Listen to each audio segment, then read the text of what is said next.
नमस्कार। आज की तारीख 25 जून 2022 सैटरडे। आज हम लोग फायर डिपार्टमेंट या फायर विंग या फायर फील्ड के बारे में बात करेंगे, जिसे हम अग्निशमन भी कह सकते हैं। कि आग बुझाने वाली जो डिपार्टमेंट जो व्यक्ति होते, उनकी आज बढ़ती मांग कैसी है, क्या है, हम सब उसके बारे में बात करेंगे। तो पहले आइए कुछ हम ऐसे दर्दनाक घटनाओं पे ध्यान दें जो शायद नहीं होना चाहिए था, या तो इंतज़ाम होते तो होता ही नहीं, या तो नुकसान बहुत कम होता। तो सबसे पहला जो घटना हुआ वो अक्टूबर 2009 में जयपुर के ऑयल डिपो में लगी आग पर हफ्तों की मशक्क़त के बाद काबू पाया गया। इस दुर्घटना में 13 लोगों की जान गई। अनुमान 300 करोड़ का नुकसान हुआ। 2006 में मेरठ के मेले में लगी आग भी दिल दहलाने वाली थी। इस हादसे में 50 से अधिक लोगों की जान गई। वर्ष 2004 ये तीसरा हादसा है। 2004 में तमिलनाडु के कुंभकोणम में बच्चों के स्कूल में ऐसी भीषण आग लगी कि 83 बच्चे की जान चली गई।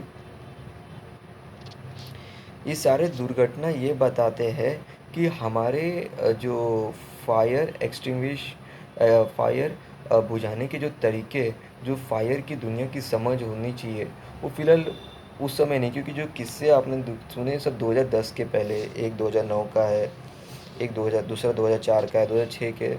उस समय मुझे भी याद है कि इतना फायर पे आग बुझाने के तरीके में या उससे जो सावधानी बरतनी चाहिए, इतना लोग ध्यान नहीं देते थे। तो जैसे जैसे दुर्घटना बढ़ी, जैसे जैसे किस्से लोगों के आए, तो इस हिसाब से एक प्रोफेशन की बहुत ही डिमांड होने लगी। और आगे चलता है, आगे मुझे ऐसा लगता है कि आगे चल के ये फायर इंजीनियरिंग प्रोफेशन का नाम है, ये काफ़ी मुझे लगता है कि आगे अच्छी तरह से ग्रोथ करेगा।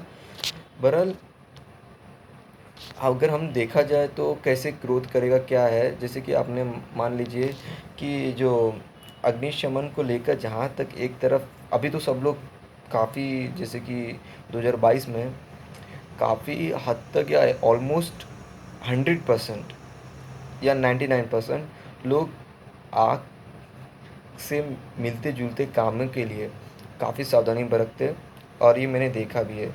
जैसे कि अभी सरकारों ने भी मापदंड एक प्रोटोकॉल के हिसाब से कुछ मेजर्स अपने तरफ से उन्होंने किया कि हाँ भाई, आपको बिल्डिंग बड़ी हो या छोटी हो, कुछ ऐसे इंतज़ाम करने होंगे आग के प्रति कि आग लगे ना लगे तो नुकसान बहुत कम से कम हो, जान की हानि तो बिल्कुल ना हो। और तो देखा जाए तो इसमें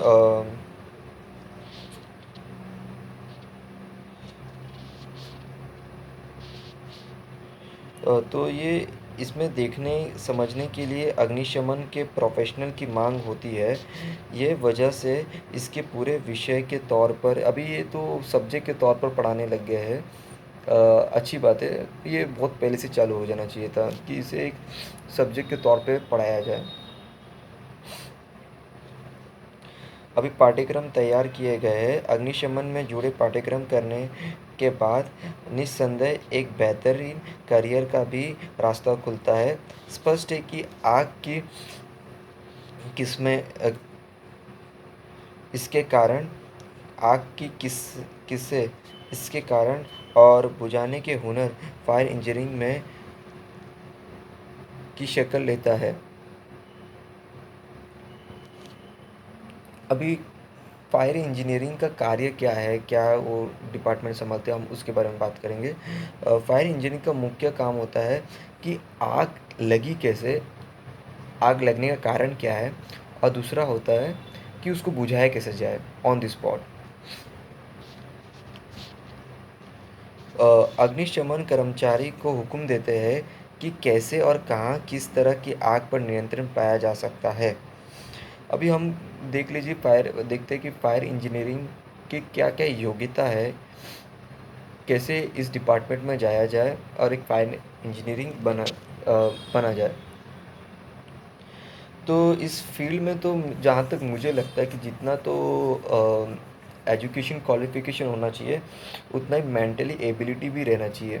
अब मेंटली एबिलिटी में क्या? जैसे कि हाइपरटेंशन या कुछ ऐसा, जैसे कि सामने आग देखे तो टेंशन, घबरा गए, वो सब नहीं होना चाहिए। और जैसे कि दूसरा है क्विक डिसीजन, और क्विक के साथ करेक्ट डिसीजन, ये होना बहुत ज़रूरी है, क्योंकि उनके डिसीजन पे जो हादसा सामने हो रहा है, काफ़ी लोग की जान अ, उनके लगभग हाथों में होती है, क्योंकि कुछ अच्छा decision, quick decision on the spot लिया जाए तो नुकसान कम से कम होता है। और दूसरा होता है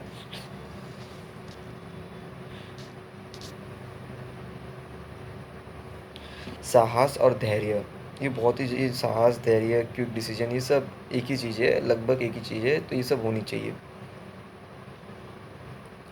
अभी इसमें एजुकेशन क्वालिफ़िकेशन ये है कि आपको 12th पास होना पड़ेगा, और इसमें प्रवेश के लिए ऑल इंडिया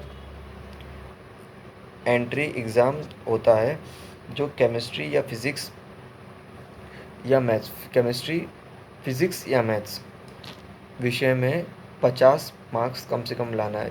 समझने की बात ये, पहला subject chemistry, second subject physics या मैथ्स या दोनों। और जब इसमें आप जाएंगे तो पुरुषों की हाइट 165 सेंटीमीटर होनी चाहिए, और यहीं महिलाओं की हाइट 157। पुरुषों का जो वज़न कम से कम 50 किलो होना चाहिए, 50 किलो होना चाहिए। और महिलाओं का वज़न 47 केजी होना चाहिए। और जो आई विज़न है 6/6 का होना चाहिए। और उम्र 19 साल से 23 साल के भीतर ही होनी चाहिए। अब इसमें एंट्रेंस एग्ज़ाम निकालने का कौन-कौन से कोर्स हम कर सकते हैं? Diploma in fire and safety, PG diploma in fire and safety, BSc in fire engineering, certificate course in fire fighting. ऐसे भी काफ़ी लंबा लिस्ट है, इधर तो काफ़ी सारे आप कर सकते हैं। और कहाँ-कहाँ है अवसर? अब जैसे कि जो कोई बिल्डिंग बन रही है, अब तो लोग सोचते हैं कि इसको डिग्री करने के बाद काम करेंगे। तो जैसे कोई मकान या बिल्डिंग बन रही है, तो जैसे कि सरकार ने मापदंड, और सरकार की तो बात है ही है।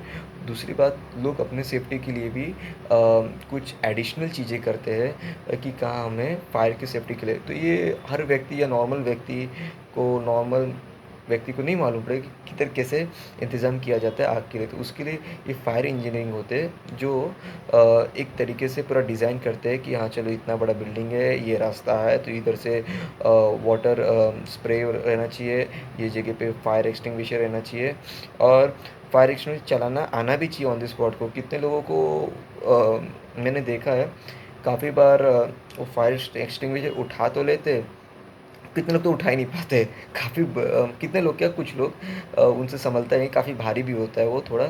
और जो सँभाल लेते, काफ़ी लोग सँभाल भी लेते, और जो काफ़ी लोग सँभाल लेते हैं, उन लोग क्या करते हैं कि मैंने देखा है कि उन लोग जो पिन होता है ना, निकालना भूल जाते। एक पिन रहता है उसमें से, वो निकालना भूल जाते, और वो ऐसे ही दबाते कि वो उनको, तो ये बात साबित होती है कि जो नॉर्मल व्यक्ति जो वहाँ रह रहा है, कुछ बुनियादी बातें उसे भी सिखानी चाहिए, क्योंकि ये वो पहले एक तरह के ट्रूप्स होते हैं जो आग से लड़ेंगे, जो फ़ोन कॉल के द्वारा मदद मँगाएँगे, और वो आग से पहले वही व्यक्ति होते हैं जो लड़ेंगे।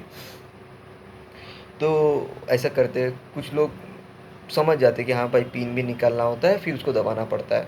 और उधर एबीसी भी रहता है, वो एबीसी का अलग-अलग मतलब होता है, उसको भी समझना बहुत ज़रूरी है। कुछ-कुछ फायर एक्सटिंग्विशर कहीं-कहीं काम नहीं करते, कोई-कोई मटेरियल्स पे, उसको भी हमें समझना पड़ता है।